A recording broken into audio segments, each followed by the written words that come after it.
Hello again! Heute wollte ich euch etwas über das Thema Visa in Japan erzählen. Moment, das war jetzt total englisch. Eigentlich heißt es Visum. Ja.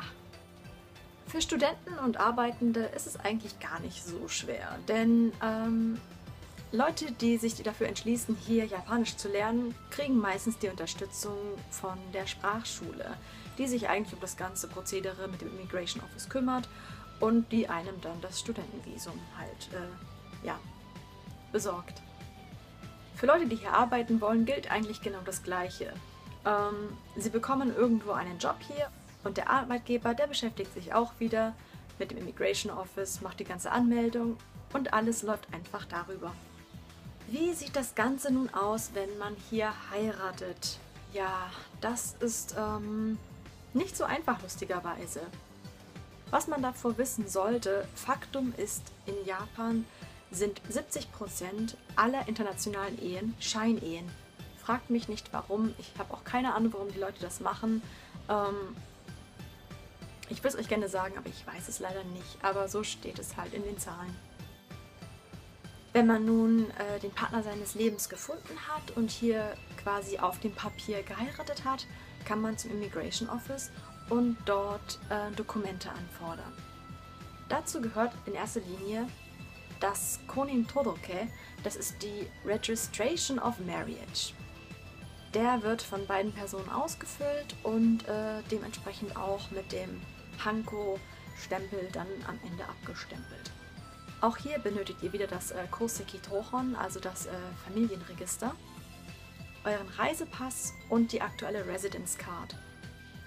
Damit ist es aber leider noch nicht getan, was sehr krass ist. Also anhand dieser vielen Scheinehen führen sie wirklich wahnsinnig viele Prüfungen durch, sage ich mal.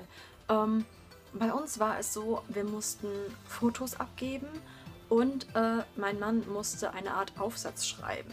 Ja, eine Art Aufsatz, wie wir uns kennengelernt haben und quasi so unsere gemeinsame Lebensgeschichte. Das war kreativ, also das war wirklich, echt krass. Ich finde es irgendwie sowohl interessant als auch irgendwie, wie soll ich sagen, es ist irgendwie traurig, dass man ist ja zusammen, man liebt sich und alles. Ich habe ja zu ihm auch gesagt, sag mal, was erwarten die denn? Wir können auch irgendwie vor den Schalter gehen und uns abknutschen. Vielleicht glauben sie uns ja dann, dass wir uns wirklich lieben. Aber ja, so ist es halt. Also ich dachte immer schon so, Deutschland wäre so das Land der Bürokratie, aber Japan ist auch nicht schlecht dabei. Jedenfalls, wenn alles durch ist, kriegt ihr dann euer wunderschönes kleines neues Residence-Kärtchen. Dafür müsst ihr vorher vor allem 4000 Yen waren das, glaube ich, bezahlen. Das war ganz merkwürdig. Also wie gesagt, ich musste meine Residence Card abgeben, meine alte, meinen Reisepass und ich musste 4000 Yen in einem Konbini im Immigration Office bezahlen und habe dann quasi so eine 4000 Yen Briefmarke bekommen, die dann auf das Dokument kam, um dann meine neue Residence Card abzuholen. Sehr merkwürdiges Prinzip mit der Briefmarke, ich habe das irgendwie nicht ganz verstanden, aber es hat funktioniert. Jetzt habe ich meine, was ist das? Spouse or Child of National Japanese bla Visa und bin jetzt eingetragene Ehefrau eines Japaners. Yay! Diese Karte ist auch jetzt wie das Studentenvisum, also das Kärtchen vorher, auch nur ein Jahr gültig und muss nächstes Jahr verlängert werden. Wenn ihr also vorhabt, so etwas zu tun und euer vorheriges Visum so knapp am Auslaufen ist, rate ich euch wirklich sehr früh damit anzufangen, mit den ganzen Vorbereitungen, denn es sind wirklich immer ein paar Sachen, die dazukommen. Bei mir lief es eigentlich wahnsinnig reibungslos, ich kann mich nicht beschweren, ja, Gott sei Dank. Ich habe aber von einigen Leuten gehört, dass sie Rückrufe bekommen haben vom Immigration Office und dass da irgendetwas schief ging, also es kann alles passieren. Also man sollte wirklich genug Zeit einplanen und dann fährt man auf jeden Fall auf der sicheren Seite.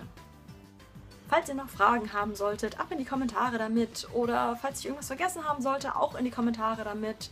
Oder falls ihr über das Wetter reden wollt, dann könnt ihr es auch in die Kommentare schreiben. Auf jeden Fall das war es soweit. Ein sehr kurzes Video diesmal und ja, ich wünsche euch noch einen schönen Tag. Bis dann, bis zum nächsten Video.